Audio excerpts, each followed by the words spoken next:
Morning Lahore, जुम्मा मुबारक आप सबको जनाब। सुबह खैर, हंसती मुस्कुराती सुबह के साथ मैं हूँ आपकी होस्ट मुनीबा आसिफ और आप देख रहे हैं अपना पसंदीदा प्रोग्राम जागो लाहौर। मैं बिल्कुल ठीक ठाक हूँ। उम्मीद करती हूँ कि आप लोग भी जहाँ कहीं होंगे ठीक ठाक होंगे और एक खुशहाल और इत्मीनान बख्श जिंदगी जीने की भरपूर कोशिश भी कर रहे होंगे और करते रहना भी चाहिए। और आज आपको पता है कि जुम्मे का मुबारक दिन है, तो क्यों ना मैं भी अपने प्रोग्राम का आगाज एक खूबसूरत सी हदीस मुबारका से ही करूं। तो हजरत अबू हुरैरा से रवायत है कि नबी अकरम सल्लल्लाहु अलैहि वसल्लम से पूछा गया कि इंसानों को जन्नत में सबसे ज्यादा दाखिल करने वाली कौन सी चीज है, तो आप सल्लल्लाहु अलैहि वसल्लम ने फरमाया कि तकवा और खुश अखलाकी।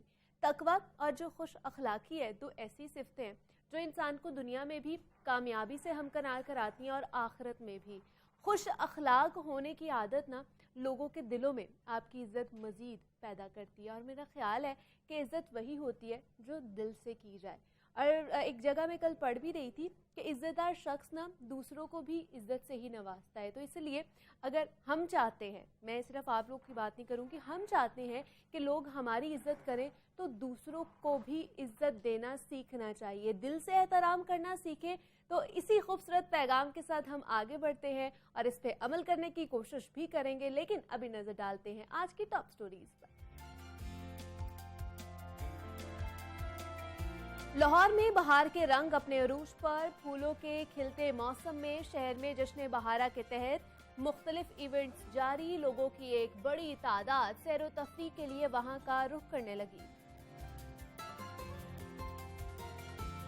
मोटापा बड़ी बला है। पाकिस्तान में मोटापा और उससे जुड़ी बीमारियां क्यों तेजी से फैल रही हैं? एतदाल में खाने से मोटापा कैसे कंट्रोल किया जा सकता है? देंगे आपको कुछ मुफीद टिप्स। खाने पीने के शौक ने छोटी उम्र में ही शेफ बना दिया। मिलवाएंगे आपको एक होनहार शेफ से जो अपने मजे मजे के खानों के बाइस जाने जाते हैं।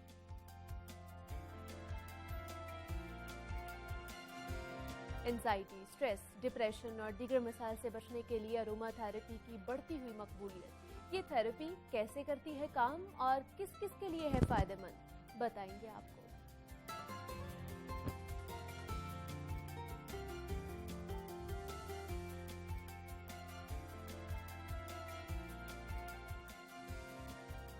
कायदे आज़म का पोर्ट्रेट लंदन के मारूफ और कदीम क्लब में क्यों लगाया गया है, बताएंगे कुछ दिलचस्प हकाइक।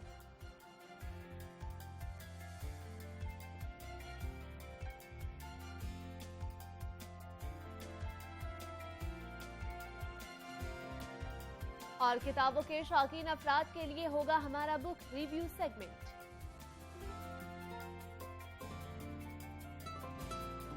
जनाब, टॉप स्टोरीज आप जान चुके हैं। बढ़ते अपनी पहली स्टोरी की तरफ और कुछ बात कर लेते हैं सेहत और फिटनेस के हवाले से। तो जनाब, नामुनासिब डाइट और अनहेल्दी डेली रूटीन की वजह से ना फिटनेस एक बहुत अहम मसला बनता जा रहा है। मोटापा, ओवरवेट होना और बॉडी डी शेप होना एक आम शिकायत बनती जा रही है। और एक हालिया तहकीक के मुताबिक पाकिस्तान में 25% आबादी मोटापे और 60% आबादी ओवरवेट का शिकार है। और ये मसला पाकिस्तानी का नहीं है बल्कि पूरी दुनिया में तेजी के साथ फैलता जा रहा है। और खास तौर पर हम देखते हैं बच्चों में मोटापे की जो शरह है उसमें मुसलसल इजाफा देखने को मिल रहा है। और पाकिस्तान में स्कूल जाने वाले 20% बच्चे इस वक्त मोटापे का शिकार हैं और कोरोना वबा के बायस इस शरह के दुगना होने के भी खदशात सामने आए हैं। तो मोटापा और वजन में इजाफा मुख्तलिफ बीमारियों की भी वजह बनता है। मोटापा सिर्फ sugar, high blood pressure, heart attack, फॉलेज और जिगर के नाकारा होने का सबब भी बन रहा है, बल्कि मोटापे के जो शिकार अफराद हैं उनकी कुव्वत मुदाफ़त भी कम होने के बायस वो कोरोना और बाकी भी जो दीगर अमराज हैं उनमें मुब्तला हो रहे हैं। तो मोटापा हम कैसे कंट्रोल कर सकते हैं? वजन कंट्रोल करने में जो डाइट है, ख़ास तौर पर सब्जियों और बाकी जो मौसमी फल होते हैं उनका इस्तेमाल किस तरह करना चाहिए, इस पर आज हम बात करेंगे। हमारे साथ इस वक्त ज़ुहा सोहेल मौजूद हैं, क्लिनिकल न्यूट्रिशनिस्ट हैं। ज़ुहा, मैं आपको खुश आमदीद कहती हूँ जागो लाहौर में। कैसी हैं आप? बिल्कुल ठीक, आप कैसी हैं? मैं भी बिल्कुल ठीक ठाक। ज़ुहा, सबसे पहले तो मुझे बताएं कि मोटापा इस वक्त हर दूसरे बंदे का जो है वो मसला बना हुआ है, हर कोई शिकार हो रहा है ओबेसिटी का, मोटापे का। तो सबसे पहले मैं एक जो कॉमन क्वेश्चन आपसे करना चाहूँगी, हम मोटे होते ही क्यों हैं? मतलब ऐसी क्या हम खुराक खा रहे होते हैं जिनकी वजह से हमारा जो वेट है वो हम ज़्यादा पुट ऑन होना शुरू हो जाता है? होने वाला सबसे पहले हमारा लाइफस्टाइल आ जाता है। मोटापे के पीछे दीगर रीजन तो बेतहाशा है, लेकिन बिग रीजन जो है वो लाइफस्टाइल है। अब लाइफस्टाइल में हमारी दो चीज़ें आ जाती हैं। नंबर 1 हम क्या खा पी रहे हैं, और नंबर 2 हम उसको बर्न आउट कैसे कर रहे हैं। अच्छा। हमारा फोकस सिर्फ ये होता है कि हमने खाना है, उसको बर्न आउट करना है, उस पर हमारा फोकस बिल्कुल नेग्लिजिबल अमाउंट में होता है। आपको देखिए, जैसे मैं बता रही थी कि बच्चों में चाइल्डहुड ओबेसिटी बढ़ती हुई नजर आ रही है, क्योंकि मदर्स का फोकस सिर्फ ये कि बच्चे को खिलाना है। मदर्स का फोकस बिल्कुल इस पॉइंट पे नहीं है कि उनको फिजिकली एक्टिव भी करना हमारे लिए जरूरी है, क्योंकि ये चीज़ जब तक आपके बचपन से डेवलप नहीं होगी, आप ओल्डर एज में जाकर उसको फॉलो नहीं कर पाएंगे। So from the very start बच्चों से लेकर लाइफस्टाइल को आपने चेंज करना है कि अगर आप बच्चों को खिला रहे हैं तो उन बच्चों को एक्सपैंड आउट करने का तरीका भी बताएं। अच्छा, उनको फिजिकल एक्टिविटी के अंदर इनकॉर्पोरेट करें। फॉर एग्जांपल, जैसे पिछले साल घर से बाहर निकलना बहुत मुश्किल हो गया हुआ था, तो लोग पूरा दिन घरों में रहने की वजह से ओबेसिटी का शिकार हो रहे थे। हाँ। उसमें आप इंडोर जो फिजिकल एक्टिविटीज है उनको अपनी रूटीन में शामिल करें। बच्चे सिर्फ वीडियो गेम्स की तरफ रह गए हुए थे, आप उनको स्टेयर्स के ऊपर क्लाइम करना बताएं कि आप हो गया था स्लीप ईट और रिपीट हो गया हुआ था। बिल्कुल ऐसे ही हो गया हुआ था, और बच्चे और माएँ इस चीज को फॉलो कर रहे थे। माएँ बल्कि खुश थी कि बच्चे बाहर नहीं जा रहे और उनके रंग काले नहीं हो रहे इस वजह से। तो अब बच्चों को आप घर में बेशक फिजिकल एक्टिविटीज की आदत डालें, क्योंकि जब आप ये वाली आदत बचपन से डेवलप करेंगे तो हमारी एज में जाके या इससे बड़ी एज में जाके ये आदतें जो है आपकी फिर पक जाती हैं, आप यानी कि उनको फर्म तरीके से फॉलो कर पाते हैं। तो सबसे पहले आपकी जहाँ कंजम्पशन है, आपने वहाँ फिजिकली एक्टिव भी होना है। इसके अलावा बहुत से लोग फिजिकली एक्टिव होते हैं, लेकिन फिजिकल एक्टिविटी को वो समझते हैं कि पूरा दिन अगर हम चल फिर रहे हैं, घर के काम कर रहे हैं, तो वो हमारा जो बर्निंग है वो अच्छी हो रही है, जबकि ऐसा नहीं होता। आपकी जो फिजिकल एक्टिविटी है वो आपकी बॉडी को स्पेशल ऑर्डर देना है कि इस टाइम पे आपने फिजिकल एक्टिविटी करनी है, जिससे आपका बॉडी आपके फैट्स को बर्न आउट करे। वक्त बहुत जरूरी है, जिसमें आपको मैं यही सजेस्ट करूँगी कि सुबह जो अर्ली मॉर्निंग वॉक है उसको इनकॉर्पोरेट करें, और एक रात के खाने से पहले की जो वॉक है। बहुत से लोग खाना खा के वॉक पे जाते हैं, और जब वो वॉक करके आते हैं उनको दोबारा भूख लग जाती है। तो ऐसे आपने नहीं करना, ठीक है। तो इन चीजों को आपने अगर अपनी लाइफस्टाइल में लेकर आते हैं, एक्टिव लाइफस्टाइल होगा तो आपका वेट जो है वो गेन नहीं होगा। और आपने जैसे पूछा कि वेट गेन के पीछे रीजन क्या है, तो बिग रीजन यही है कि हम खाते हैं और हमारी एक्टिविटीज नहीं है। मतलब हम वो कुछ भी खा लें तो वो हमारा ऑटोमेटिकली वेट गेन हो जाएगा। ये जरूरी नहीं है कि कोई स्पेसिफिक खुराक हम खा रहे हो तो उसकी वजह से हो रहा है। नहीं, ऐसा भी होता है। अच्छा। बहुत से लोग एक कॉमन प्रैक्टिस कर रहे हैं आजकल की, एक तो मील स्किप कर रहे हैं, ये सोच के कि हम मील स्किप करेंगे, एक खाना नहीं खाएंगे, हमारा वजन कंट्रोल में रहेगा। ठीक है, ये नहीं करना चाहिए। बहुत से लोग नाश्ता स्किप कर देते हैं कि हम नाश्ता स्किप करें, एक मील स्किप हुआ, हमारा वेट कंट्रोल में रहेगा। ये बहुत खराब प्रैक्टिस है। अगर आप रात का खाना 9 बजे ले रहे हैं तो सुबह आपको 8 बजे नाश्ता लेना ही लेना है। अगर आप नाश्ता नहीं लेते, स्किप कर देते हैं, आपकी बॉडी आपसे दुश्मनी के तौर पर आपका वेट पुट ऑन कर देती है। ठीक है, तो अब आपने मील स्किपिंग नहीं करनी, सबसे पहला आपने ये काम करना है। इसके अलावा बहुत से लोग टाइम खराब कर लेते हैं। मेरे बहुत से पेशेंट्स आते हैं, मैं उनसे पूछता हूँ हम खाना खा रहे हैं, आप नाश्ता ले रहे हैं? जी बिल्कुल ले रहे हैं। जब आप टाइम पूछते हो, टाइम क्या होता है, 12 बजे ले रहे हैं या 2 बजे ले रहे हैं। तो नाश्ते का टाइम क्या है कि जैसा मैंने बताया कि रात के डिनर के बाद आपने सुबह 8 से 9 बजे नाश्ता ले लेना है। 12 घंटे से ज्यादा आपने वक्फा नहीं देना डिनर में और ब्रेकफास्ट में। ठीक है, तो बहुत से लोग ज्यादा देते हैं, जैसे 12-1 बजे का वक्त है, उसको नाश्ता ही डिक्लेयर कर रहे होते हैं। तो टाइम्स को आपने फॉलो करना है। अगर टाइमिंग बहुत मैटर करती है। अगर आप टाइमिंग फॉलो नहीं करते हैं तो आपका वजन तब भी बढ़ता है, क्योंकि बॉडी को एक सिग्नल आता है कि हमें खाना नहीं मिलेगा, तो हम अपने स्टोर्स इस्तेमाल करें। और जब बॉडी अपना स्टोर इस्तेमाल करती है तो उसके साइड इफेक्ट में है कि वो वेट पुट ऑन करती है। सो मील स्किपिंग और टाइम को फॉलो करना भी इम्पोर्टेंट है। अब जैसे आपने कहा कि हम लोग अगर मील स्किप कर दें और खाना जो भी खाएं तो वजन जो है वो बढ़ेगा, ऐसा नहीं होता। आपकी टाइप ऑफ डाइट इंपॉर्टेंट है। ठीक है, अगर आप ब्रांड वाली चीजें खा रहे हैं और अगर आप रिफाइंड चीजें खा रहे हैं तो आप उसमें क्लियर फर्क देखेंगे। जो लोग आपके पास आएंगे ब्रांड प्रोडक्ट्स कंजम्पशन वाले, उनका वजन एक रेगुलर रेंजेस में होगा, ठीक होगा। जबकि वो लोग जो रिफाइंड के ऊपर हैं, मैदे वाली चीज़ों के ऊपर हैं, ऐसे आटे के ऊपर है कि जिसमें से सारा उसका चोकर निकाल दिया गया होता है, उनका वजन बहुत ज़्यादा होता है उन लोगों के निस्बत जो ब्रांड कंज्यूम कर रहे होते हैं। तो टाइप, क्वालिटी बहुत जरूरी है, बहुत मैटर करती है। और लास्ट पे पोर्शन साइज आ जाता है। पोर्शन साइज आ जाता है। दूसरा जो लोग कहते हैं कि डाइट कंट्रोल करना ना बहुत ज़्यादा मुश्किल होता है, हमारी खुशियों का कातिल होता है कि हम लोगों ने अपनी डाइट कंट्रोल करनी होती है। ना हम कुछ मीठा खा सकते हैं, आइसक्रीम वगैरह, बाकी भी हमारे लवाजमात हैं, बिरयानी, निहारियाँ, वो भी नहीं खा सकते। तो फिर ऐसा कोई तरीका है कि हम लोग डाइट भी कंट्रोल कर लें और हम लोग बाकी चीज़ों को इंजॉय भी कर लें खाते हुए? उसमें यही है कि क्रेविंग्स का मामला आ जाता है ना, कि हमें हमें ये डर होता है कि अब हमारी सब चीज़ें बंद हो जाएंगी और हम बिल्कुल नहीं खाएंगे और क्रेविंग ज़्यादा बढ़ जाती है। जैसे लास्ट में मैंने कहा पोर्शन साइज आ जाता है। हाँ। तो पोर्शन साइज अगर आप कंट्रोल कर लेते हैं ना, आपकी क्रेविंग्स भी पूरी हो जाएंगी और आपको कोई नेगेटिव इम्पैक्ट भी नहीं आएगा। अब पिछले दिनों में एक फैमिली गैदरिंग में थी, तो वहाँ पर एक मेरे से पूछ रहे थे आके कि मैं मीठा बहुत ज़्यादा खाता हूँ, हाँ। लेकिन मुझे कोई मसला नहीं है, सिर्फ ओबेसिटी है, लेकिन मुझे भी डायबिटीज़ नहीं हुई, मुझे अभी हाइपर कोलेस्ट्रॉलीमिया नहीं हो, तो मैं क्या करूँ? तो आप उनका सिंपल हल ये कि आप 3 टेबलस्पून अगर मीठा एक दिन में कंज्यूम कर लेते हैं, 10 चम्मच से आप पोर्शन कंट्रोल कर लेते हैं, तो आपका मसला नहीं होगा। लेकिन मैं यही सजेस्ट करूंगी कि अगर एक बंदा दिन में बहुत ज़्यादा दफ़ा खाए तो पहले तो वो दिन में अपनी क्वांटिटी कम करे। अगर एक इंडिविजुअल हफ्ते में 5 दिन खा रहा है तो उसको वो 3 दिन के ऊपर ले आए। तो आपने ग्रेजुअली पोर्शन साइज को, फ्रिक्वेंसी को कम करना है, ताकि एकदम से आप सब चीज़ों को डिप्राइव ना कर दें।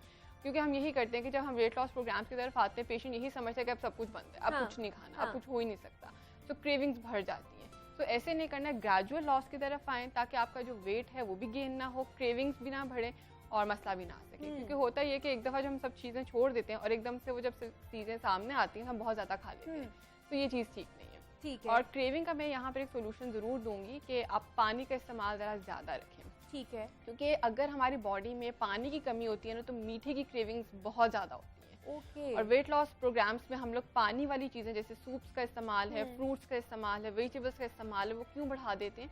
ताकि पानी अंदर जाएगा और मीठे की क्रेविंग्स जो है वो नहीं हो पाएंगी।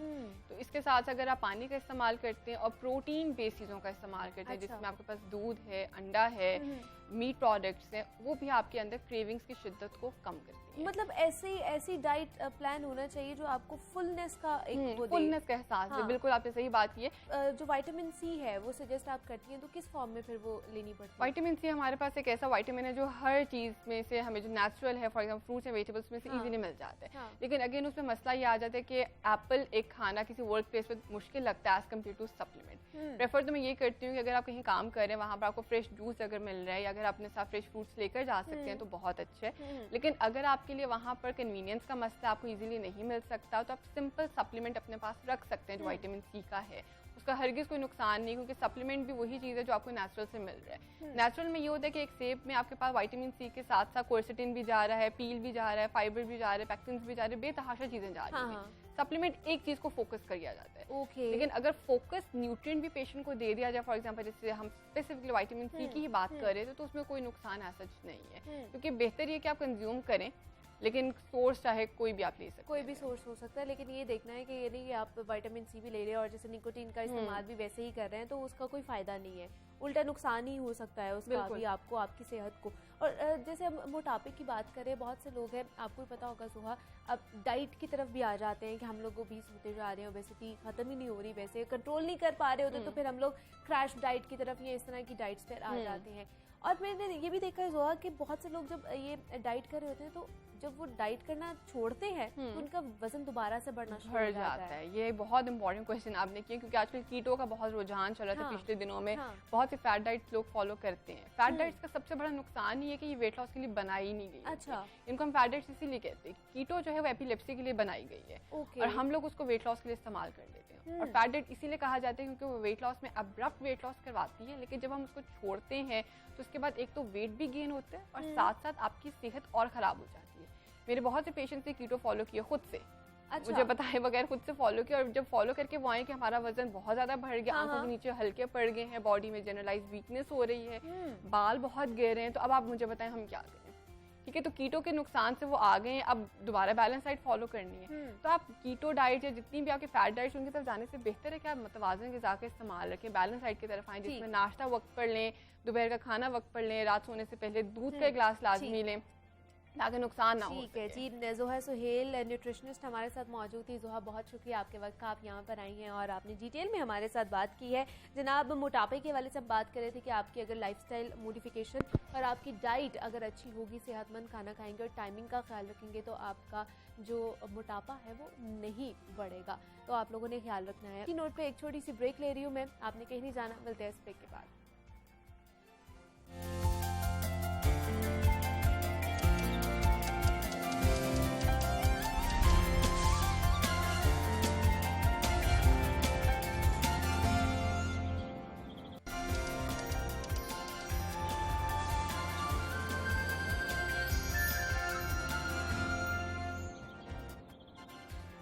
वेलकम बैक टू जागो लाहौर। जनाब, सेगमेंट है हमारा लाहौर की दुनिया, जिसमें हम बात करते हैं लाहौर और लाहौरियों की। तो लाहौर एक ऐसा शहर है जो हर आने वाले को खुश आमदीद कहता है और फिर ऐसी जो है अपनी जाज़बियत देता है कि जो एक बार लाहौर का हो जाए ना, फिर वो किसी और का नहीं हो सकता है। और लाहौर के बासियों को जिंदा दिलान लाहौर भी कहा जाता है। और उसकी वजह ये है कि यहाँ के जो मकीन है, यहाँ के जो रहने वाले हैं ना, उनको पता है कि उन्होंने त्यौहार किस तरह मनाने हैं। उनकी सकाफत, उनकी मेहमान नवाजी, और लाहौरी जाने भी इसी तरीके से जाते हैं कि वो किस तरह त्यौहार मनाते हैं। फिर वो चाहे जश्न बहारा हो, मेला चरागा हो, यहाँ पर मेला मवेशियाँ खूब अंदाज में मनाया जाता है। और लाहौर में सर्दी के ख़त्म होते उसके साथ ही मौसम बहार को खुश आमदीद कहने के लिए हर साल जश्न बहारा मेले का इनेकाद किया जाता है, जिसमें पंजाब की सकाफत और कल्चर का खूब इजहार किया जाता है। मेले ठेले तो आपको पता है पंजाब की सदियों पुरानी रिवायत है और लाहौरी ये रिवायत अभी तक जिंदा रखे हुए हैं। और जिलानी पार्क में लाहौर में जश्न बहारा अपनी तमाम तक रौनकों से इस वक्त जारी है। जश्न बहारा मेला कितना कामयाब रहा, लाहौर में माहौलियाती आलूदगी पर काबू पाने के हवाले से PHA क्या क्या इकदाम उठा रहे हैं, इस पर आज हम बात करेंगे। हमारे साथ इस वक्त मौजूद है नादिया तुफैल है, पब्लिक रिलेशन ऑफिसर है और तर्जुमान है PHA की। नादिया, मैं आपको खुश आमदीद कहती हूँ जागो लाहौर में। कैसी हैं आप? जी ठीक ठाक, आप कैसी हैं? मैं भी बिल्कुल ठीक ठाक। नादिया, PHA ने जश्न बहारा मेले का इनेकाद किया और जोरों शोर से इस वक्त जारी और सारी है, तो मुझे बताइए कि कैसे सजावट वहाँ पर की गई है, कहाँ कहाँ पर सजावट की गई है इस मेले के हवाले से, और लोगों की तरफ से किस तरह का फीडबैक आ रहा है आप लोगों को? आपको पता है कि लाहौरिये तो बहुत एक्साइटेड होते हैं कि इस जश्न बहारा का हम लोग जो है वो इनेकाद करें। और वैसे भी ये हमारा इवेंट कैलेंडर है। आप देखें कि जैसे ही हमारा नवंबर दिसंबर स्टार्ट होता है तो हम ये जश्न बहारा की तैयारियां शुरू कर देते हैं कि इसके अंदर जाहिर सी बात है काफ़ी लंबा प्रोसेस होता है कि इसके अंदर हमने टेंडर करना होता है और काफ़ी चीज़ें इसके अंदर इन्वॉल्व होती हैं कि इसको हम टेंडर आउट करते हैं, आती हैं कंपनीज आती हैं जिनको हम ये दे देते हैं, ठेके दे देते हैं। फिर आप ये देखें कि ये काफ़ी बड़ा प्रोजेक्ट होता है जिसके अंदर हमने पूरी नहर को जो है वो डेकोरेट करना होता है। उसके अलावा आप देखें कि बहुत बड़ा मेला जो है जिसके अंदर स्टॉल्स होते हैं, जिसके अंदर फूड के स्टॉल्स हैं और ज्वेलरी के हैं, कपड़ों के हैं, जिसके अंदर हम पाकिस्तान की तमाम सकाफत जो है उसको लेके आते हैं। उसके अलावा ये कि हमने एक बाकायदा तौर पे वहाँ पर जिलानी पार्क में ही जो है वो एक गांव का जो है सेटअप वो लगाया है। अच्छा। क्योंकि बेसिकली आप ये देखें कि आजकल जो हमारे बच्चे हैं उनको शायद अपनी सकाफत का पता ही नहीं है। ये मशीनी दौर के बच्चे हैं, मोबाइल्स और ये सारी इस पे प्ले स्टेशन पे गेम्स खेलना, इन्हें नहीं पता कि कोल्लू के बैल से कैसे जो है वो ये घूमता है और कैसे तेल निकलता है। हाँ। उसके अलावा आप वहाँ देखें कि गन्ने का रस और फिर उससे जो है वो गुड़ निकाला जाता है, तो वो गुड़ कैसे बनता है, उसको कैसे रिफाइन करते हैं, वो एक जो एक नेचुरल एक प्रोसेस होता है वो वहाँ पे है। साग और मकई की रोटी है और मतलब कि इस तरह के ट्रेडिशनल फूड्स हैं वहाँ पे जो कि बच्चे आते हैं देखते हैं। और पूरा एक वहाँ पे जिस तरह से चारपाई और मूढ़े और जिस तरह वो गाँव का एक माहौल होता है ना, वो एक बाकायदा तौर पे स्पेशली हम लोगों ने बच्चों के लिए और उसके अलावा उनकी फैमिलीज के लिए भी कि वो लोग आएं और यहाँ पे आके इसको एंजॉय करें, खाने खाएं। सिर्फ पंजाब ही नहीं, इसके अलावा अगर आप वहाँ पे आएं और देखें तो हम लोगों ने जनूबी पंजाब की जो सकाफत है उसे काफ़ी उजागर किया है। बलोची सज्जी है और वहाँ के जनूबी पंजाब के जो भी ड्रेसेस हैं, जो भी उनके जूते हैं और ज्वेलरी है, उसको भी वहाँ पे रखा है। और बच्चों की मुनासबत से कि जो वहाँ पे भग्गी की एक सवारी है वो भी वहाँ पे रखी है। बच्चों को नहीं पता, आज के बच्चों को नहीं पता कि वो भग्गी क्या चीज होती है, कि वो घोड़े और घोड़े के पीछे एक कार्ट सा बना हुआ होता है, उसके अंदर बच्चों को बैठना और वो करना, ये तमाम की तमाम चीजें जो हैं वहाँ पर उस मेले में लगाई जाती हैं। और इसके अलावा डिफरेंट इवेंट्स होते हैं हम लोगों के। इस वक्त कौन कौन से इवेंट चल रहे हैं वहाँ पर? आज तो नहीं, लेकिन ये है कि अब कमिंग वीक में जो हमारे इवेंट्स है उसमें आप देखेंगे कि ये टग ऑफ वार, कबड्डी से शौक, जो कबड्डी से जो है जिनको शौक है कि जी वो कबड्डी खेलें तो वो आएँ और इसमें अपने फन का मुजाहिरा करें। उसके अलावा हमारा अभी बहार मुशायरा है। अच्छा। और जो पंजाब ये यूनिवर्सिटी और कॉलेजेस से जो स्टूडेंट्स हैं जिन्हें फ़न मुसव्वरी से काफ़ी लगाव है, इनके लिए हम लोगों ने यहाँ पे म्यूरल पेंटिंग का जो है वो भी इनेकाद किया है, वो भी अभी है।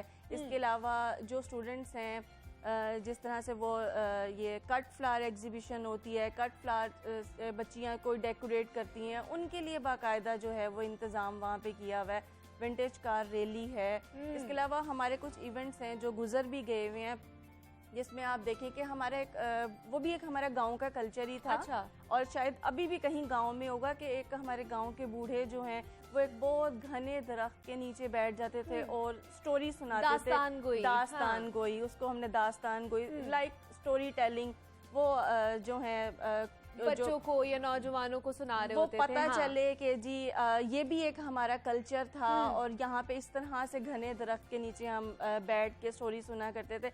आपको पता है जिलानी पार्क एक काफ़ी फेमस पार्क है, वहाँ पे काफ़ी घना दरख्त है, उस दरख्त के नीचे जो है ये पूरा सेटअप लगाया गया था और बाकायदा यहाँ पे स्टोरी वगैरह वो सुनाई गई। बच्चों ने काफ़ी इंजॉय किया और उनकी फैमिलीज ने भी बड़ा इंजॉय किया। उसके अलावा मैस्कॉट परेड वहाँ पे और बड़ी तादाद में लोग वहाँ पर आ रहे हैं और रोजाना आ रहे हैं। ये नहीं कि सिर्फ वीकेंड पे तो वैसे ही बहुत ज्यादा रश होता है, तिल धरने की वहाँ पर जगह नहीं होती, लेकिन आम रूटीन में बहुत ज्यादा लोग आ रहे हैं वहाँ पर। हाँ जी, आप ये देखें कि सैटरडे संडे को जो अगर हम फुटफॉल वहाँ पे अगर हम अपना चेक करें तो वो हमारा लास्ट संडे सैटरडे जो था वो हमारा तकरीबन 1 लाख से ऊपर का गया। ओके। और इस दफ़ा ये है कि आपको पता है कि सिक्योरिटी भी जो है वो बहुत ज़्यादा जो है वो हाई अलर्ट है और सिक्योरिटी के हमने इस तरह से इंतज़ामात किए हैं कि तमाम पार्कों से जो है वो हमने एक्स्ट्रा से सिक्योरिटी मंगवा ली, सिक्योरिटी गार्ड्स मंगवा ली। फीमेल्स के लिए एक्स्ट्रा मंगवा ली गई कि जी फीमेल्स आएँ, उनको कोई मसला ना हो। उसके अलावा ये है कि कुछ लोग होते हैं ठीक है पाकिस्तान से, बल्कि दुनिया से लोग आते हैं, वो अगर कोई अकेला भी बंदा यहाँ पे आ जाता है तो वो ये नहीं है कि वो मेले में आया है तो ये क्या है और क्या नहीं है। तो हमने प्रॉपर जो है फीमेल्स के लिए फीमेल गाइडेड वहाँ पे जो है वो भी है कि उनको टूर कराएंगे जी, वो गाइडेड टूर टाइप वो हैं, वो उन्हें बताएंगी कि आप आएँ, ये देखें, ये यहाँ से गुड़ निकल रहा है, ये यहाँ पे गन्ने का रस है, ये फूड है, ये फूड है। बाकायदा वो जो गाइडेड टूर है वो वहाँ पे है, मेल्स के लिए अलग है, फीमेल्स के लिए अलग है।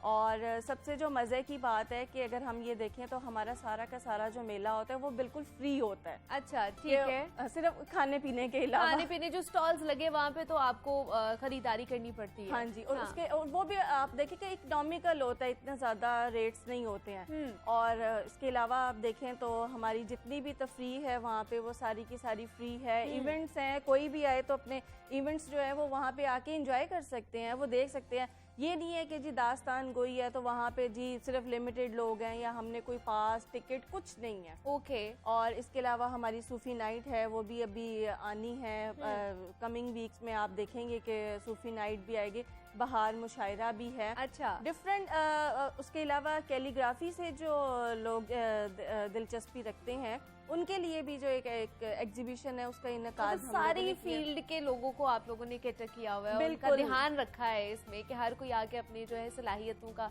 मुजाहिरा वहाँ पर कर बिल्कुल जाहिर सी बात है कि देखें जो जश्न बहारा मेला है वो ये नहीं है कि या तो वो सिर्फ बच्चों के लिए है या सिर्फ बड़ों के लिए, नहीं, उसके अंदर हर तबके से, हर उम्र से हर बंदा आता है और इंजॉय करता है। इसी तरह थे, आपने देखा होगा मैस्कॉट परेड थी।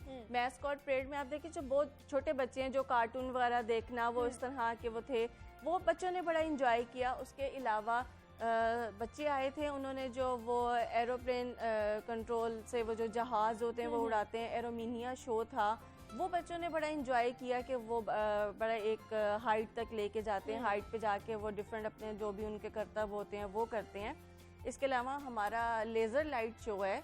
और लेज़र लाइट शो अभी आना है और वो आप देखिएगा कि बड़ा जो है वो भी बड़ा पसंद किया जाता है, खासकर बच्चों की तरफ से। मुझे नादिया, मैंने ये पूछना है, हम देखते हैं कि जैसे ही बाहर का मौसम शुरू होता है ना तो एक तो जिलानी पार्क में तो एक अलग सी रौनक लगी होती है, हमारा पूरा शहर भी जो है वो जगमगा रहा होता है, तैयार हुआ होता है हमारा शहर भी हमारी तरह। तो मुझे बताइए, नहर पर हम देखते हैं कि उसको बड़ा खूबसूरत बनाया जाता है, दिलकश बनाया जाता है, वहाँ पे पेंटिंग्स लगाई जाती है, हमारी जो पंजाब की सकाफत है उसको उजागर किया जाता है। तो ये जो पेंटिंग्स के आइडियाज है ये कहाँ से आप लोग के आते हैं? पेंटर्स कहाँ से आप लोग हायर करते हैं? कहाँ से आता है ये सब कुछ? बेसिकली ये कि टॉपिक तो हमारा एक ही रहता है। अच्छा। ना, मतलब कि ब्यूटिफिकेशन ऑफ लाहौर, जश्न बहारा, हमारी सकाफत। तो पंजाब की सकाफत इसी को ही हम लेके आगे चलते हैं और किसी को भी कहते हैं कि अगर हमने आपसे पेंटिंग्स बनवानी है अच्छा। तो वो हम उन्हें सिर्फ एक ये टॉपिक दे देते हैं। जैसे कि आप म्यूरल पेंटिंग में देखेंगे तो हम लोगों ने स्टूडेंट्स को जब लेटर्स लिखे हैं कि आपने यहाँ पे आके म्यूरल पेंटिंग कंपटीशन में पार्टिसिपेट करना है तो उनको हम ब्यूटिफिकेशन ऑफ लाहौर, जश्न बहारा और पंजाब की सकाफत जो है इसका टॉपिक दे देते हैं और इसी के ऊपर हम जजेस को कहते हैं कि वो उनको जज करते हैं। इसी से रेलेवेंट होता है कि जब हमने नहर को डेकोरेट करना है और डेफिनेटली वो बहार से और सकाफत से करना है तो वो जिसको भी हम ये टेंडर देते हैं उनको हम बता देते हैं कि जी ये हमारी सकाफत है और हम ये चाह रहे हैं और हमने अपने शहरियों को भी जो है यही पैगाम देना है। तो मतलब उनको बता दिया जाता है कि ये इस तरह की चीजें होनी चाहिए। आप बिल्कुल आपने देखा होगा कि इस दफ़ा जो है एक डिफरेंट स्टाइल से जो है वो नहर को वो डेकोरेट किया जिसके अंदर पेंटिंग्स का जो है वो इजाफा किया गया है तो वो मेरे ख्याल से बड़ा अच्छा और बड़ा डिफरेंट है। और उसके अलावा आप देखें कि जिस तरह हमारी वो भंगड़े के थे वो कुछ स्टेप्स हैं exactly. और बटरफ्लाइज हैं, फ्लावर्स हैं। आप देखेंगे कि जब हमारे ये थोड़ा सा मार्च का एंड होगा तो इसमें हम लोगों ने जो है वो स्प्रिंग फ्लावर एग्जीबिशन जो है PHA के 2 ही फ्लावर एग्जीबिशन होती हैं। एक वो क्राइसेंथेमम होती है गुले दाऊदी और एक होती है हमारी स्प्रिंग फेस्टिवल। स्प्रिंग फेस्टिवल में होती है स्प्रिंग की एग्जीबिशन। वो स्प्रिंग की एग्जीबिशन भी जो है वो अभी हम मार्च के एंड में जो है वो हम स्टार्ट कर देंगे। उसमें भी आप देखिएगा कि जो लोग फूलों से बड़ा लगाव रखते हैं वो लोग बहुत ज़्यादा आते हैं और बड़ा इंजॉय करते हैं क्योंकि उन लोगों को अपने इस इवेंट का इंतज़ार होता है कि ये कब हमारा इवेंट आएगा और कब हम यहाँ आएंगे और इसे इंजॉय करेंगे। और ये भी जो स्प्रिंग फेस्टिवल भी जो होगा जिसमें फूल लगाए जाएंगे ये भी जिलानी पार्क में ही होगा? जी ये भी जिलानी पार्क में। ऐसा नहीं है कि सारे इवेंट्स यहीं पर ही हैं। कुछ इवेंट्स हम लोगों ने ग्रेटर इकबाल पार्क में भी रखे हैं जैसे कि लेज़र लाइट शो है, कैलीग्राफी है, ये वहाँ पे है। बागे जिना में जो है वो हम वहाँ पे सूफी नाइट का इनकाद वहाँ पे हम करेंगे।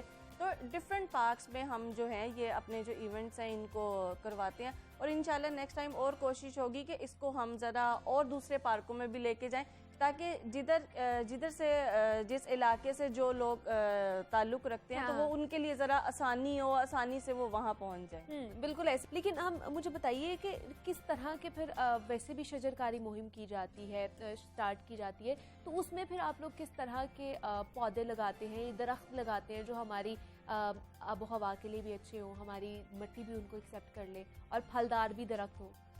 बेसिकली PHA जब से ये शजरकारी कर रहे हैं ना तो हम लोग जो इंडिजिनस ट्रीज हैं उसकी तरफ आ गए हुए हैं। ये नहीं है कि हम लोग कोई बाहर से इंपोर्ट करते हैं, नहीं। जैसे हमारे अपने जो लोकल ट्रीज हैं जिसके अंदर आप देखें कि हमारा जामन है, शतूत है, अमलतास है, बोड़ है, ये सारे ऐसे दरख्त हैं, नीम है और हम यही दरख्त लगाते हैं। और गुलाब, ये ऐसे ही जो फलदार और फूलदार जो दरख्त हैं यही हम लगाते भी हैं और यही हम लोगों को भी देते हैं कि आप लोग हमसे लेके जाएं और इसे जाके जो है आप अपने घर में या आपका जो कोई पार्क है या गली में कहीं पर भी लगाएं ताकि वो कल को एक घना तनावर और घना दरख्त बने।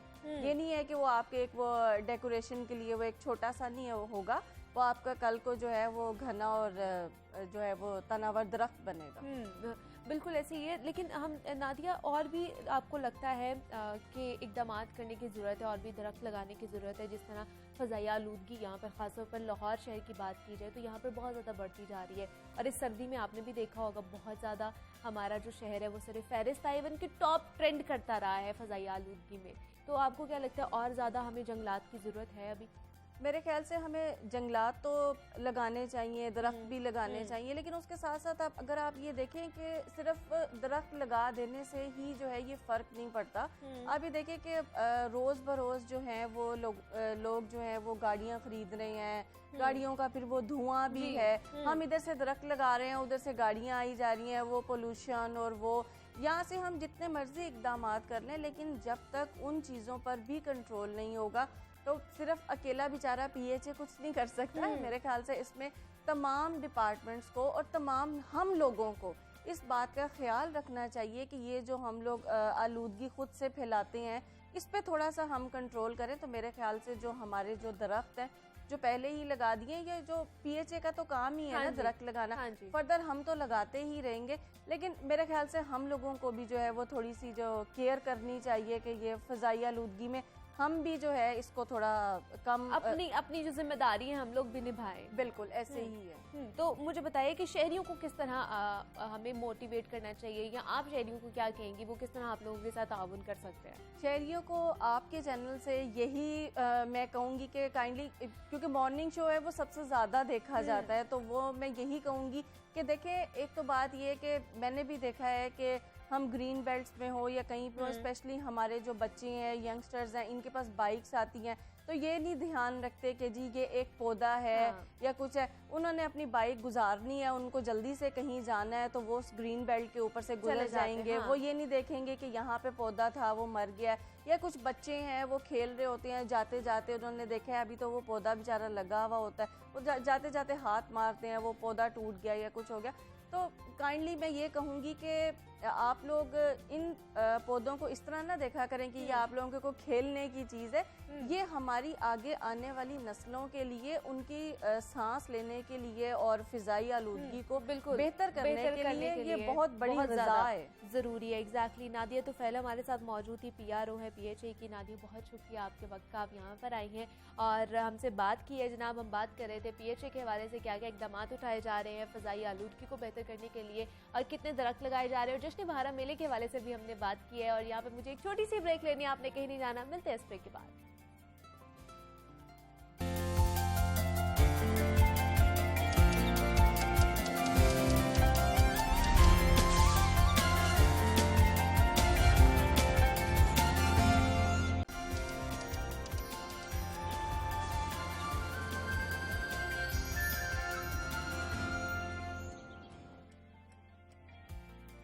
वेलकम बैक टू जागो लाहौर। जनाब, अब कुछ बात कर ले पाकिस्तानी टैलेंट के हवाले से। तो हमारी सरजमीन है टैलेंट से माला माल है, और इस सेगमेंट में हम आपकी मुलाकात ऐसे ही टैलेंटेड मेहमानों से करवाते हैं जो अपनी अपनी फील्ड में कुछ नुमाया कारकर्दगी दिखा रहे होते हैं। तो जनाब, दीगर शोबा ज़िंदगी की तरह कुकिंग और खाना पकाना भी एक आर्ट है, और जिसमें बहुत कम लोगों को महारत हासिल होती है।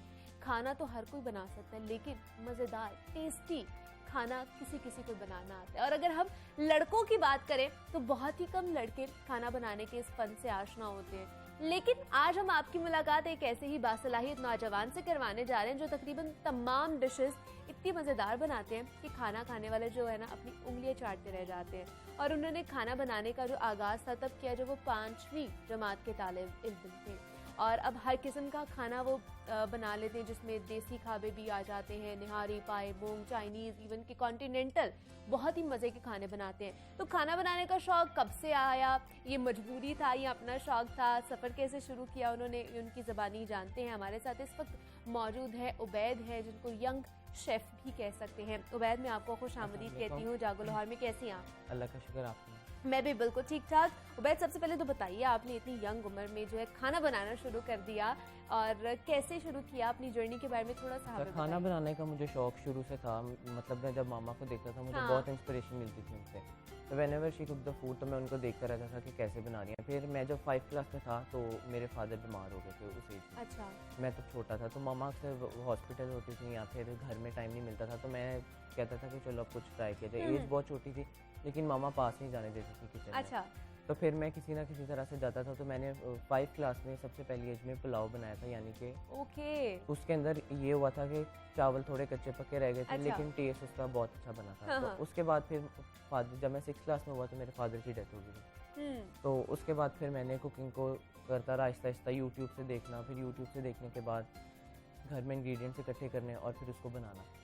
फिर बनाते बनाते मामा से सीखा प्रॉपर, और फिर मैंने यूट्यूब से देख के, फिर यूट्यूब से समझ नहीं आती थी फिर मामा से पूछा था, तो मामा ने मुझे बहुत कुछ सिखाया। अच्छा। और आज अल्हम्दुलिल्लाह मुझे जो कुछ भी मैंने सीखा हुआ है जहाँ से भी, तो सब कुछ वो मेरी मामा की दुआ है। मामा से ही आपने सारी मामा से डिशेस सीखा सीखी हैं, या अभी भी यूट्यूब से मदद लेते हो, या रेसिपी अब बुक्स जो सिर्फ है अब मार्केट में मुझे मिल जाती है? बेसिक्स तो पता है सब कुछ। अच्छा। अगर जो कुछ प्रो टिप हो ना तो वो हाँ। मैं मामा से ले लेता हूँ, नहीं तो फिर जो कुछ समझ ना आ रही हो फिर वो यूट्यूब से, बाकी सब कुछ मुझे आता है। बाकी सब कुछ बना लेते हो? कुछ। किस तरह के खाने, मतलब देसी हो, कॉन्टिनेंटल, ज़्यादा चाइनीज, किस तरह के? आप कह सकते हैं कि ज़्यादा महारत मुझे देसी खानों में है, अच्छा। उसके अलावा स्टेक्स में और बेकिंग में। ओके। मतलब ये क्राइटेरिया आपके 3 ये डोमेन्स हैं जिसमें आप main, बड़े अच्छे हाँ। जो चीज़ें बना लेते हो। और देसी में अगर मैं पूछूं स्पेसिफिकली तो क्या अच्छा बनाते हो, सबसे मजे का क्या? सबसे अच्छा मेरी अपनी रेसिपी है मखमली चिकन, ओके। वो बहुत अच्छी बनाती हूँ। और उसके अलावा देसी में बिरयानी, हाँ।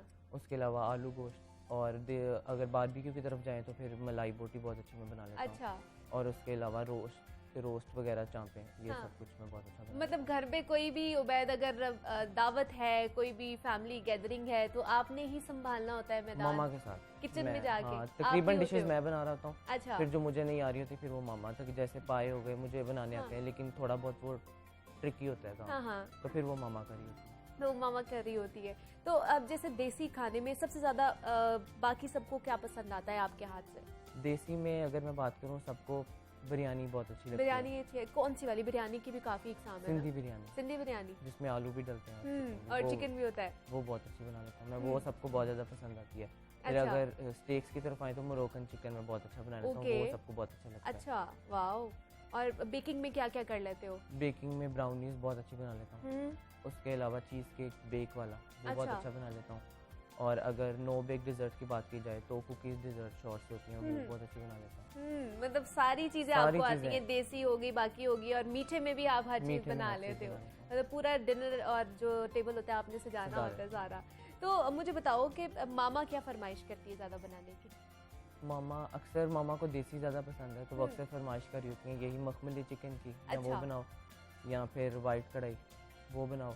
अक्सर जब उनका दिल नहीं कर रहा था, वो थक जाती हैं घर से, मतलब रूटीन से, फिर वो मुझे कह देती हैं कि आज तुम बनाओ। तो वैसे आप रूटीन में बनाते हो कि नहीं? रूटीन में मैं यूनिवर्सिटी होती है, टाइम इतना मुश्किल मैनेज ओह, होता है, तो हाँ। जिस दिन वीकेंड पे फिर मैं ज़रूर करता वीकेंड पे जरूर बनाते हो। जैसे अभी आप बता रहे हैं कि मखमली जो आप बोटी बनाते हो, हूँ। मखमली चिकन चिकन बनाते हो, बड़ा आपका पसंद बहुत किया जाता है, तो थोड़ी सी रेसिपी हमारे साथ भी शेयर करें ताकि हमारे देखने वालों को पता चले कि हाँ ये सुनने में इतना अच्छा, मजे का लग रहा है। मखमली चिकन के लिए सिर्फ बहुत सिंपल रेसिपी है, कोई हार्ड एंड फास्ट रूल नहीं है। अच्छा। आपको 2 प्याज चाहिए, हम्म। 3 टमाटर चाहिए, अच्छा, और एक पूरी जो लहसुन की गट्टी होती है वो चाहिए। ठीक है। इन तीनों चीज़ों को पील ऑफ करके ब्लेंड कर लेना आपने, और उसके बाद ऑयल के अंदर उसको इतना सॉटे करना है कि इसका कच्चापन खत्म हो जाए। ओके।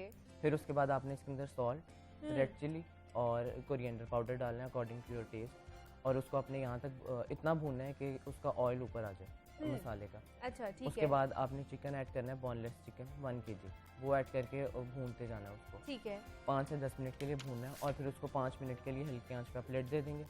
एंड पे काली मिर्चें, हरी मिर्च और क्रीम डाल के आप उसको सर्व करें नान के साथ। वाह जी वाह, बड़ी मजे की रेसिपी है। मेरे ख्याल से जो देख रहे हैं ना, जो अब खाना पकाने के शौकीन हैं, उन्होंने लिख भी लिया होगा आपकी रेसिपी को कि हम भी बना के देखेंगे और फिर पता चलेगा कि कितनी मजे की लग रही है। तो उबैद, आपके अलावा भी और बहन भाई जो वो खाने पीने के या खाना बनाने के शौकीन खाना हैं? बनाने में एक बड़ी बहन है, उनको आता है, बाकी 2 बहन भाई छोटे हैं, उनको इतना इंटरेस्ट उनको इंटरेस्ट नहीं है, इतना आपको interest इंटरेस्ट है, लेकिन ज्यादा आपको इंटरेस्ट अब मामा को देखकर ही हुआ। ज़्यादा मामा को देख के, और फिर एक आज आपको पता होगा कि प्राइवेट कुकिंग चैनल 24/7, हाँ। वहाँ पर भी मैंने लाइव शोज़ किए, वहाँ से मुझे ज़्यादा इंस्पिरेशन, वहाँ से भी मैंने बहुत कुछ सीखा है, वहाँ पे भी मैंने ज़्यादा उधर से मामा से दोनों बराबर करा। अच्छा, तो मुझे आपको अपनी कौन सी डिश ज्यादा अच्छी लगती है, जो पसंद है? मुझे अपने कुछ भी बना हुआ, मुझे एक तो कहते हैं ना, खाना पकाने के बाद पका के दिल भर जाता है, खाने का दिल नहीं हाँ। करता। अगर ज़्यादा बात की जाए तो मुझे बिरयानी अपने हाथ की ज़्यादा अच्छी अच्छा, लगती है। बिरयानी अच्छी लगती है। वैसे भी लाहौरी खाबों के शौकीन हैं, तो फिर आप भी वैसे ही होंगे। मुझे बताओ कि कोई मेमोरेबल आपका मोमेंट हो जिसमें आपने, अगर पहली दफ़ा जब आपने बनाया था, पुलाव बनाया था, तो किस तरह सबने आपको अप्रिशिएट किया, क्या कहते थे वो? जब मैंने पहली दफ़ा बनाया था, तब पहले तो मम्मा को नहीं पता था कि मैं बना रहा हूँ। जब वो घर आई पहले तो उन्होंने कहा नहीं तुमने ये क्यों किया, और पहले मुझे थोड़ा बहुत डांटा, क्योंकि मैंने छोटा था, मैस बहुत ज़्यादा किया हुआ था किचन अच्छा। में। लेकिन फिर उसके बाद जब उन्होंने टेस्ट किया, तब उन्होंने कहा बहुत अच्छा बनाया, लेकिन चावल कच्चे रह गए थे थोड़े से, तो बहुत ज़्यादा अप्रिशिएट किया था उन्होंने। तब बहन भी छोटी थी, सब बहन भाई छोटे छोटे थे, तो तब बहुत किया था। उसके अलावा मेमोरेबल मोमेंट वो था जब मैंने फर्स्ट अपना लाइव शो किया था 2019 में, ओके। तो वो सबसे ज़्यादा लाइफ का मेरा मेमोरेबल मोमेंट। तो वहाँ पे जब बना के आपने खिलाया तो कैसा फील हुआ? वो फीडबैक वहाँ की टीम को बहुत ज़्यादा अच्छा लगा था कि 2019 में पहले मैंने अपना पहला शो किया था, और उसके बाद मैं अब तक वहाँ पे कुकिंग शोज कर रहा हूँ। तो कभी ऐसा नहीं हुआ कि आप कोई चीज़ ट्राई कर रहे हो तो वो अच्छा ना बना हो, और कभी होता है अक्सर, होता है, कभी हुआ अक्सर ऐसा? नहीं, कभी कभी जो रेसिपी बना रहा हूँ मैं, अगर मुझे वो इंग्रेडिएंट नहीं मिला, हाँ, हाँ। मैंने उसका सब्स्टिट्यूट ऐड किया, लेकिन फिर वो अच्छा। रिजल्ट नहीं मिलता। हाँ। कभी कभी ख़राब हो जाता है। या फिर मैं अक्सर, एक दफ़ा ऐसा हुआ था कि मैं चिकन बना रहा था, जो कढ़ाई होती है, वो मैंने उसको लेट दिया और उसके बाद मैं अंदर आके बैठ कर, मुझे पता नहीं चला, वो आधा घंटा तकरीबन वो पकता रहा और वो जल गया था। अच्छा, तो आगे कोई सोचा हुआ है कि नई कोई आपने अब सोचनी है, रेसिपीज़ लेकर आनी है अपने किचन में?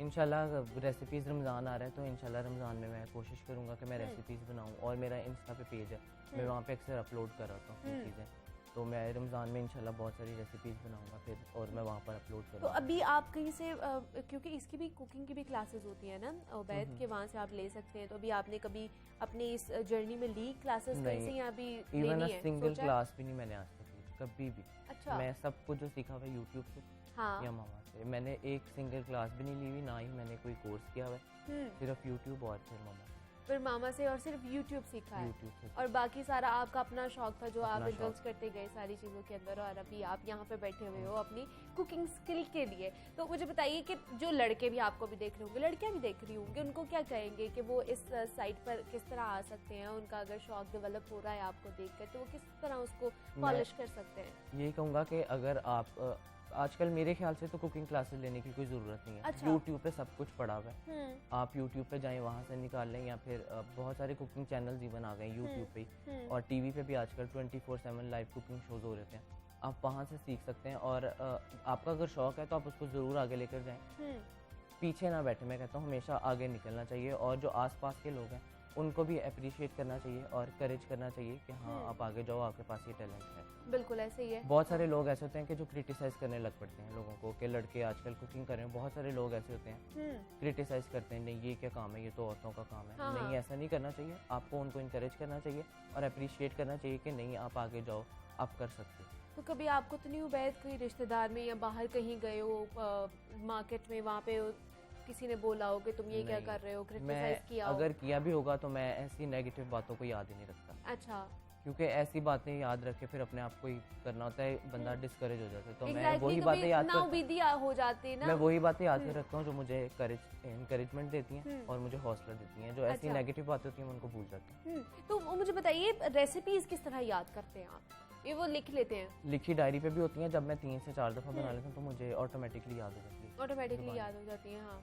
तो आगे का क्या क्या प्लान है, अब क्या करना है? आगे का प्लान यही है कि मैं कुकिंग भी साथ साथ करूँगा और प्रोफेशनली मैं इंटीरियर डिज़ाइनिंग कर रहा हूँ। तो आगे जाके लेकिन ये तो दोनों ही ऑपोजिट है, वो भी मेरा कुकिंग शौक और है, इंटीरियर वो डिजाइनिंग भी बिल्कुल अलग। इंटीरियर डिज़ाइनिंग भी मेरा शौक था, हाँ। कुकिंग भी मेरा शौक है। तो मेरी कोशिश यही है कि दोनों को साथ लेकर चलूँ, अच्छा, दोनों को साथ लेकर चलूँ, और पैशन को प्रोफेशनली भी और शौक को। तो और प्रोफेशनली फिर किसको परस्यू करोगे? प्रोफेशनली कुकिंग कुकिंग को ही ये करोगे? एज अ साइड मैं कर रहा हूँ कि मेरे पास कोई डिग्री होनी चाहिए और कुकिंग को एज अ साइड। हाँ, तो मुझे बताइए कि फिर आपकी रूटीन क्या होती है पूरा दिन, क्या करते रहते हो? यूनिवर्सिटी के हाँ। अभी शुरू होगी तो यूनिवर्सिटी, फिर उसके बाद घर आके थोड़ा बहुत रेस्ट किया, हाँ, और अगर टाइम मिल गया उसके बाद शाम में मैं गेम पे चला जाता हूँ। अच्छा। और उसके बाद अगर रात के टाइम अगर कुछ कर रहा है दिल, कुकिंग कर ली, या फिर वीकेंड पे कुकिंग करता हूँ। और दिन वैसे आजकल सर्दियाँ थी, दिन बहुत छोटे, पता ही नहीं चलता। तो वही यूनिवर्सिटी और उसके बाद घर, और फिर गेम वगैरह स्टडी, और उसके बाद फिर तो जैसे आपने बताया कि आपकी बहन भी है, तो उसको भी कभी कभी सिखा रहे होते हो या वो वो उनको आता शी है इज सारा? मैरिड, अच्छा, उनको तो आता है। छोटे बहन भाइयों को सिखा रहे होते हो कि वो आओ जरा इंटरेस्ट लेते सीखो ही आके? नहीं है, नहीं वो इंटरेस्ट ही नहीं लेते। और कजन्स वगैरह आते हो, वो भी आपको फरमाइश करते होंगे? कजन्स, हाँ कजन्स बहुत ज़्यादा फरमाइश करी होती हैं, हाँ। तो वो भी बहुत ज़्यादा सपोर्ट करती हैं। अच्छा, तो उनके लिए भी मैं बना रहा था वीकेंड पे। बेसिकली सब यहाँ तो जॉबियंस हैं या फिर स्टूडेंट्स हैं, तो अच्छा। सबको वीकेंड पे ही टाइम मिलता है, फिर वीकेंड पे ही कोई ना कोई गेट टुगेदर रखते हैं। तो कजन्स में से कोई आपसे इंस्पायर होता हो, कोई लड़की या कोई लड़का जो आपको देख के कहता है तो अब हमने भी साइड पे जाना है, हमने भी कुकिंग करनी है साइड घर पे तो नहीं, मतलब हर कोई अपना प्रोफेशनली कर रहा है, लेकिन एक मेरी कज़न है ज़ारिया, हम्म, तो वो बहुत ज़्यादा मुझसे इंस्पायर होती हैं, इवन कि वो बहुत ज़्यादा सपोर्ट करती हैं मुझे इस फील्ड में कि हाँ तुम करो। मतलब कहते थे ना कि बाय माई साइड हर वक्त मेरे साथ होती हैं वो, कि हाँ अब तुम ये करने लगे हो, हाँ मतलब करो। सपोर्टिव है, तो वो बहुत आपको ज़्यादा सपोर्ट supportive है करती हैं कि बड़ा अच्छा काम कर रहे हो। जनाब हमारे साथ उबैद मौजूद थे, यंग शेफ हैं उबैद, बहुत शुक्रिया Thank you आपके so वक्त much, आप आपने यहाँ भी। पर आए हैं, and best of luck for your future, for your career. और जनाब पाकिस्तान में बहुत ज़्यादा टैलेंट है, वो किसी चीज़ का भी टैलेंट हो सकता है, और एक टैलेंट था जिसे हमने आपकी मुलाकात करवाई है। यहाँ पे एक छोटी सी ब्रेक लेते हैं, आपने कहीं नहीं जाना, मिलते हैं इस ब्रेक के बाद।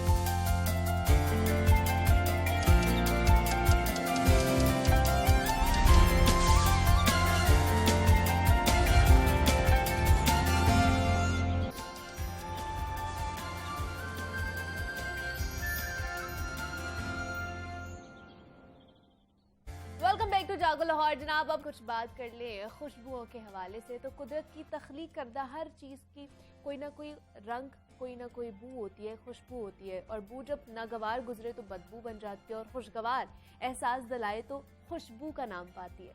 और बागों में लहलहाते फूलों की महक, खेतों में झूमते पेड़ों से फूटती मखसूस खुशबू, और बारिश की पहली फवार के बाद मट्टी से उठने वाली सूंधी सूंधी सी खुशबू से भला कौन वाकिफ नहीं है। खुशबू तबीयत का बोझलपन दूर करके मिजाज में ताजगी और फरहत पैदा करती है। और एक्सपर्ट कहते हैं कि किसी भी तर्ज की कोई भी खुशबू इंसानी शख्सियत, मिजाज, नफ्सियात के साथ साथ उसकी सेहत पर भी असरअंदाज होती है।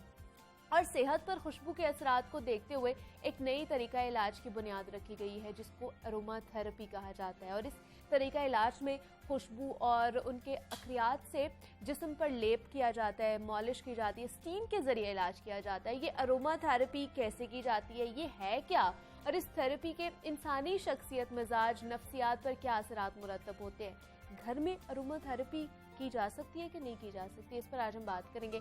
हमारे साथ इस वक्त मौजूद है राबिया सैयद, है अरोमा थेरेपी एक्सपर्ट हैं। राबिया, मैं आपसे आपको खुश आमदीद कहती हूँ जागो लाहौर में। कैसी हैं आप? Thank you so much for inviting me. मैं ठीक हूँ, आप कैसी हैं? मैं भी बिल्कुल ठीक ठाक। राबिया, अरोमा थेरेपी जिसको खुशबुओं से इलाज भी कहा जाता है और महकता हुआ इलाज भी कहा जाता है, तो मुझे बताइए और हमारे नाज़रीन को भी बताइए कि एक्चुअली में ये होती क्या है, किस तरह काम करती है, किस तरह हमारा जो मसाइल हैं उनको भगाती है।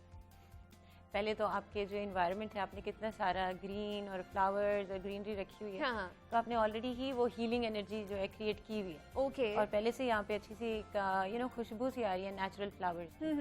अब जहाँ तक अरोमा थेरेपी की बात है, ये साइंटिफिकली प्रूवन है कि जो स्मेल्स हैं वो आपके माइंड की जो स्टेट है उसको ऑल्टर करते हैं। ओके। और आपके ऐसे ब्रेन सेल्स को स्टिमुलेट करते हैं जो ऐसे हार्मोन्स रिलीज करते हैं जिनसे आपको खुशी का एहसास, अच्छा, और रिलैक्सेशन का एहसास या एनर्जाइज होने का एहसास होता है।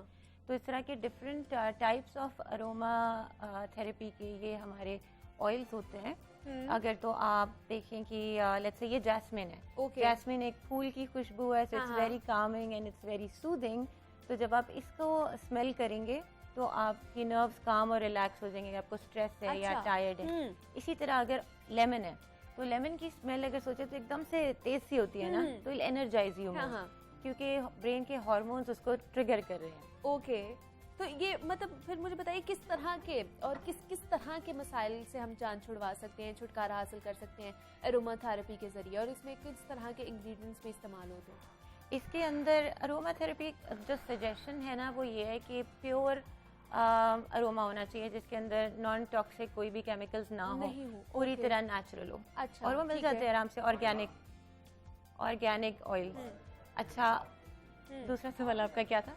मतलब ये इसमें किस तरह कौन तरह के मसाइल जो है उससे हम छुटकारा हासिल कर सकते हैं? सबसे ज्यादा ये इफेक्टिव होता है स्ट्रेस रिलीज, टायर्डनेस, आपकी बॉडी को रिलैक्स करता है। एंजाइटी और डिप्रेशन के लिए भी कहते हैं कि एज एन ऑल्टरनेटिव मेडिसिन ये बहुत हेल्पफुल होता है। कई लोगों को जो लथार्जी फील करते हैं, जैसे लेजी फील करते हैं, उठा नहीं जा रहा, तो उनके लिए ऑरेंज या लेमन एसेंशियल ऑयल इस्तेमाल करने से एनर्जी ज़्यादा फील होती है। और इस तरह के जो बेसिक इश्यूज हैं या पेन रिलीज के लिए भी there are some essential oil, जिससे दर्द भी दूर होते हैं या कम होते हैं। पर अगेन ये जहन में रखना होगा कि ये ऑल्टरनेटिव मेथड ऑफ हीलिंग है, ये किसी भी किस्म की डॉक्टरी इलाज की रिप्लेसमेंट नहीं है। अच्छा, मतलब ये ऑल्टरनेटिव है, ये नहीं है कि आप इसके थ्रू हर चीज ही खत्म हो जाए। इसको अगर ज्यादा क्रॉनिक कोई मसला है, क्रॉनिक पेन है, तो आप डॉक्टर के इलाज के साथ साथ इसको करेंगे तो और बेहतर फील करेंगे। ओके, लेकिन फिर इसके कितने सेशंस लेने पड़ते हैं इस थेरेपी के? ये आप खुद घर में करेंगे, इसके लिए तो आपको कहीं जाने की ऐसा जरूरत ही नहीं है। वरना जब आप जैसे स्पाज में जाते हैं, आपने देखा होगा जलाया होता है, या मैं अपनी थेरेपीज में जलाती हूँ, वो सिर्फ इसलिए कि एक एनवायरनमेंट अच्छा क्रिएट हो जाए। तो किस तरह फिर कर सकते हैं घर पे इसको? बहुत अच्छा सवाल है आपका। मेरे पास एक अच्छी कलेक्शन है यहाँ पे ऑयल्स की। मैं सबसे ज्यादा जो सजेस्ट करूंगी ना वो करूंगी, लेट्स से ये है, अगेन मैं जैस्मिन ही उठा रही हूँ, कि इसका एक तरीका तो ये है कि अगर मुझे स्ट्रेस है इस वक्त या एंग्जाइटी हो रही है किसी वजह से, और आजकल वो बहुत ज्यादा लोगों को है हर कोई एंजाइटी और स्ट्रेस का शिकार है, हर कोई, और उसके लिए ये बेस्ट है क्योंकि इसके लिए आप क्या दवाई ले सकते हैं। एग्जैक्टली। अब आप क्या करें उसके लिए, तो ये सिंपल एंड इजी है। आपने इसको पकड़ना है और इसको इनहेल करना है 3 टाइम्स कंसेक्यूटिवली, एक ही दफा में 3 टाइम्स आप उसको अच्छा ठीक है। सांस नाक से लेंगे और मुंह से बाहर निकालेंगे। तो नर्व राइट अवे रिलैक्स होते हैं। मैं चाह रही थी कि आप करती इसको।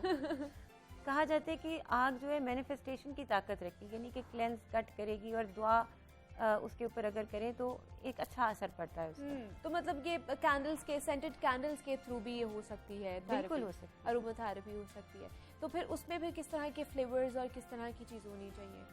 ये भी बहुत इंटरेस्टिंग सवाल है। ये सारे वो सवाल हैं जो मुझे बहुत पसंद है। अब ऐसा है कि पिंक हम कलर थेरेपी के साथ उसको जोड़ते हैं। अगर रिलेशनशिप में प्रॉब्लम्स हैं, फर्ज करें कि आपके सेल्फ हीलिंग नहीं हुई, आपको कोई ब्रेकअप है, कोई तकलीफ से गुजरे हैं, तो पिंक और रेड कलर का इस्तेमाल करें। अच्छा ठीक है। उस कैंडल के ऊपर, स्पेशली लाइट पिंक कैंडल के ऊपर आप रोज ऑयल डालें और उसको जला दें शाम के वक्त आफ्टर मगरिब। अगर दिन में भी जलाना चाहें आप जला सकते हैं, लेकिन पर्पस आग का रात को ही होता है। अच्छा, उसके बाद दूसरा ब्लू और ग्रीन कलर है जो हीलिंग के लिए, अगर कोई दर्द है, तकलीफ है, वैसी स्ट्रेस एंजाइटी है, तो आप लाइटर ब्लू लाइटर ग्रीन की कैंडल्स लें और वो जलाया करें। कंसेक्यूटिवली जलाएं, जैसे 10 से 20 दिन एवरी डे जलाएं, एक रात को। अगर 1 या 2 भी जलानी है दैट्स फाइन, लेकिन जितने ज़्यादा दिन जलेगा उतना ज़्यादा इफेक्टिव हो जाएगी आपकी एनर्जी भी, इन्वायरमेंट भी, और आपका सबकॉन्शियस भी उसको रिसीव करेगा। फिर कलर्स आते हैं ऑरेंज और येलो। जैसे कॉन्फिडेंस कम है तो फिर, या आपको लीडरशिप का रोल है, आप कई लोगों को हैंडल कर रहे हैं, तो फिर ऑरेंज जलाएं और येलो जलाएं। वो पावर के कलर्स होते हैं, पैसे के भी कलर्स होते हैं। अच्छा। तो उसके लिए आप ऑरेंज लेमन एसेंशियल ऑयल्स उसके अंदर डालें, तो बहुत इफेक्टिव होगा और एनर्जी भी आपको बहुत है। ये मैं अक्सर करती हूँ जब मेरी एनर्जी लो लगे मुझे। अच्छा। I take a yellow candle, उसके अंदर लेमन एसेंशियल ऑयल और फिर उसको जला दो। The next day when I wake up मेरी एनर्जी और होती है। और ये आप लोग घर पे आराम से इजीली कर सकते हैं। आपको जरूरी नहीं है कि आपने किसी के पास जाना है, किसी एक्सपर्ट के पास जाएंगे तो तभी आपको ये रिलैक्सेशन मिल सकती है। आप खुद भी घर पे अपने घर में ही, मैं तो कहती हूँ घर में एक स्पा लाइक फील होनी चाहिए। इस तरह के प्लांट्स हो, आपके पास डिफ्यूजर जल रहा हो, कैंडल्स जल रहे हो, इमेजिन कितना खूबसूरत, कुछ विंड चाइम्स जल रहे हो, music creates a very good environment. तो वो आपके लिए खुद एक सूदिंग सा जो इफेक्ट आना शुरू हो जाता है। लेकिन मुझे बताइए राबिया की जो एसेंशियल ऑयल्स हैं, ये कहते हैं कि मतलब कि खालिस होने चाहिए तभी ये अपना काम करते हैं, ये इफेक्टिव होते हैं ज़्यादा। तो फिर यहाँ से अवेलेबल होते हैं जो खालिस हैं, ये ओरिजिनल एसेंशियल ऑयल्स हैं? हाँ, ये एक सवाल है। किसी ब्रांड को हम प्रमोट नहीं कर सकते, लेकिन मुझे पूरी तरह अंदाज़ा नहीं है क्या है। लेकिन अगर कोई ब्रांड ये कह रहा है कि 100% ऑर्गेनिक, तो आई मीन होंगे, फिर यही कह सकते हैं। लेकिन कनाडा से आए हैं ये सारे, तो वो तो मैं जानती हूँ कि ऑर्गेनिक है, क्योंकि मैं वहाँ से आई हूँ इसलिए। तो यहाँ पे I am not very sure कि किधर से मिलते होंगे या क्या। तो क्या अगर ये हाँ, खुद बना सकते हैं। अच्छा, खुद बना सकते हैं, वो कैसे? अच्छा, खुद बनाने का एक पूरा प्रोसीजर होता है। इनको पहले पकाया जाता है, फिर इनको अंदर कुछ और ऑयल्स भी ऐड किए जाते हैं, जैसे कोकोनट ऑयल है। एक ज़माने में मैं बनाती थी रोल ऑन्स एसेंशियल ऑयल्स की, सिंपल सा तरीका उसका भी अभी बताती हूँ। लेकिन एसेंशियल ऑयल्स को आपने एक्सट्रैक्ट करना होता है बॉईल वगैरह करके, और उसके बाद उसको आपने जो है बॉटल्स के अंदर बंद कर दें और फिर आप उसको यूज़ कर सकते हैं। हाँ। सिंपल एसेंशियल ऑयल से भी सिंपल एक और तरीका है कि कोई भी जड़ी बूटी है ना, जैसे लवेंडर है, उसको आप पका लें, पानी में हल्का सा जोश देना, ज़्यादा नहीं, and then just use that also as उसको ही डाल दें डिफ्यूज़र के अंदर, उसी को स्मेल कर लें। स्मेल रियली वो भी एक एसेंशियल ऑयल की तरह काम करेगा। की चीज़ है पानी उसका, जैसे रोज वाटर होता है। तो मुझे बताइए, अगर ये खालिस ना हो, ओरिजिनल ना हो, ऑर्गेनिक ना हो, तो क्या कोई मसला हो सकता है? अगर ऑयल्स ऑर्गेनिक नहीं है तो उतना ज़्यादा उसका स्ट्रॉन्ग असर नहीं होगा, और बस अल्कोहल ना हो। मैं तो कहती हूँ उसके बस अल्कोहल नहीं होनी चाहिए, क्योंकि अल्कोहल आपको एंजाइटी देती है। वो जो परफ्यूम्स भी होते हैं, कई लोगों को असर नहीं होता उसका, लेकिन कहते हैं अगर हीलिंग करनी है तो उसका प्योर होना ज़रूरी है।